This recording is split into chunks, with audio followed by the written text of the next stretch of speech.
मुगल वंश या चगदिया वंश, जिसका पहला संस्थापक बाबर के बारे में। बाबर कौन था, क्या था, कहाँ से आया था? तो एक्चुअली बाबर, ये लोग मध्य एशिया में रहने वाले थे। उस टाइम पे तैमूर का राज्य चल रहा था मध्य एशिया में, पूरे मध्य एशिया में तैमूर छाया हुआ था। उसी के राज्य में एक काम करता था उमर शेख मिर्जा। जब तैमूर मर गया, तो जब राजा मर गया फिर क्या है, छोटे छोटे टुकड़ों में, उसका कोई तरकारी था नहीं इतना बड़ा युग, तो छोटे छोटे टुकड़ों में बट गया। उसी में से एक छोटा सा टुकड़ा मिल गया फरगाना, उमर शेख मिर्जा को, जो आज का तुर्किस्तान है। फरगाना में वो राज करने लगे। वहीं पैदा हुआ बाबर, जिसका नाम था जहरुद्दीन। 14 फरवरी 1483 में पैदा हुआ। याद रखना, डेट देखना, 14 फरवरी, ये नहीं भूलोगे 14 फरवरी। इस टाइम पे ये पैदा हुआ 1483 में। 1494 में इसके बाप उमर शेख मिर्जा गुजर गए। जब उमर शेख मिर्जा गुजर गए तो उसकी उम्र क्या थी पता है? 11 साल। 11 साल की उम्र में लोग बेड पे टॉयलेट कर लेते हैं। टाइम पे उसने गद्दी संभाला, और भाई साहब जब गद्दी संभाला तो इसका थोड़ा माइंड था कि हम अपने राज्य को विस्तार करें, विस्तारवादी राज्य। तो इसने जगहों को जीतना शुरू कर दिया। यहाँ सबसे पहले इसने समरकंद को जीता, फिर इसने काबुल को जीता। काबुल को जब जीता तो समरकंद में विद्रोह हो गया, वहाँ विद्रोह दबाने गया, तब तक काबुल इसके हाथ से निकल गया। फिर ये जब इसने समरकंद के विद्रोह को दबा दिया, फिर इसने गजनी को जीता। तो गजनी को जीता, फिर से समरकंद और फरगाना में विद्रोह हो गया। फिर से वहाँ पहुँचा, तब तक गजनी में विद्रोह हो गया। तो वो गजनी भी हाथ से निकल गया, समरकंद भी निकल गया, फरगाना भी इसके हाथ से निकल गया। तो ये अपनी सेना लेके अब रवाना हुआ भारत की ओर। 1519 में भाई साहब पहली बार इसने लाहौर में एक जगह है बाजौर, वहाँ कर दिया हमला। और इसने वहाँ की सेना भैरा का किला, एक वहाँ से छुप छुप के वार कर रही थी, तो भैरा को किला को तोड़ने के लिए सबसे पहले इसने बारूद का यूज किया। बारूद से उड़ा दिया उसकी दीवारों को, तो उसने बाजौर को जीता। तो बाबर ने 1519 में बाजौर को पूरी तरह जीत लिया और वहाँ राज्य करने लगा। उस टाइम पे दिल्ली की गद्दी पे सवार था इब्राहिम लोदी। तो इब्राहिम लोदी के जो भतीजे थे ना, दौलत खान लोदी और आलम खान लोदी, इन लोगों को ये पसंद नहीं था। और राणा सांगा थे जो राजस्थान के साइड में राज्य कर रहे थे, उनको भी इसकी नीतियाँ पसंद नहीं थी, उस खटपट होती रहती थी। तो इन तीनों को लगा कि इसको साले को मरवाते हैं कैसे भी करके।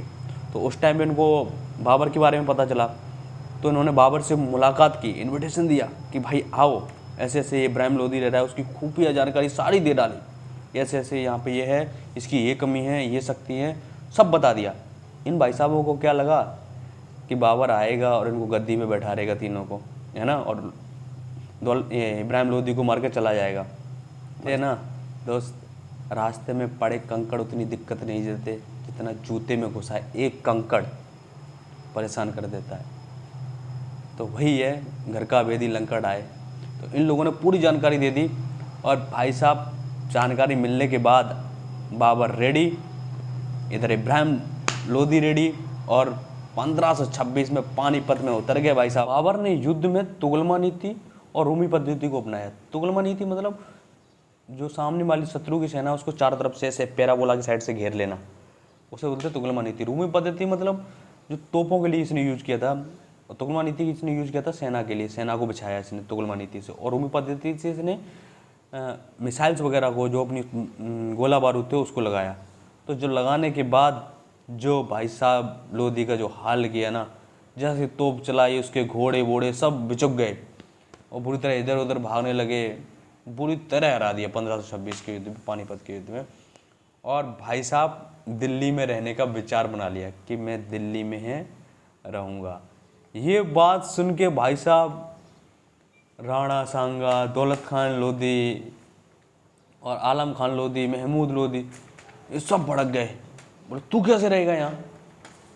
बोले साला मैंने मारा है, मैं नहीं रहूँगा तो कौन रहेगा?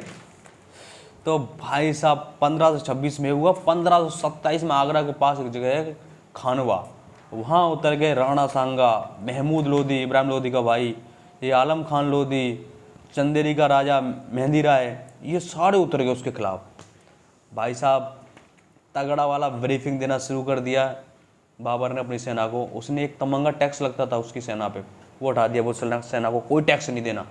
और जिहाद का नारा लगाया, जय जिहाद बोला, धर्म का नारा लगाया कि आज हमारा धर्म खतरे में, आज हम हार गए तो हमारा धर्म कभी नहीं उठ पाएगा। उस टाइप के उसने बहुत सारे नारे लगाए अपनी सेना को मोटिवेट करने के लिए और उतर गए युद्ध में, खानबाग युद्ध में। खानबाग युद्ध में 1527 में बुरी तरह हरा दिया, राणा सांगा, महमूद लोधी सबको हरा दिया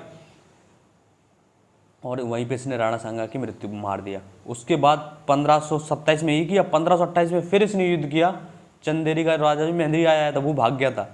मध्य प्रदेश में एक जगह है चंदेरी, तो वहाँ पे युद्ध किया इसने। वहाँ पे इसने बुरी तरह जाके मेहंदी राय को मार दिया। फिर उसके बाद पहुँचा बिहार साइड घाघरा, 1529 में युद्ध हुआ, घाघरा का युद्ध। वहाँ कौन बचा था? महमूद लोधी, इब्राहिम लोधी का भाई, जो अफगानी सेना और बिहार की सेना का नेतृत्व कर रहा था। महमूद लोधी फिर से उसको भी उड़ा दिया 1529 में। और ससुरा 1530 में खुद ही लुढ़क गया, कोई बीमारी की वजह से मर गया। ये इसकी कहानी थी, कहाँ का युद्ध किया। अब इसने कैसे कैसे प्रशासन किया वो हम आपको नेक्स्ट वीडियो में बताएंगे, क्योंकि लंबा हो जाएगा वीडियो।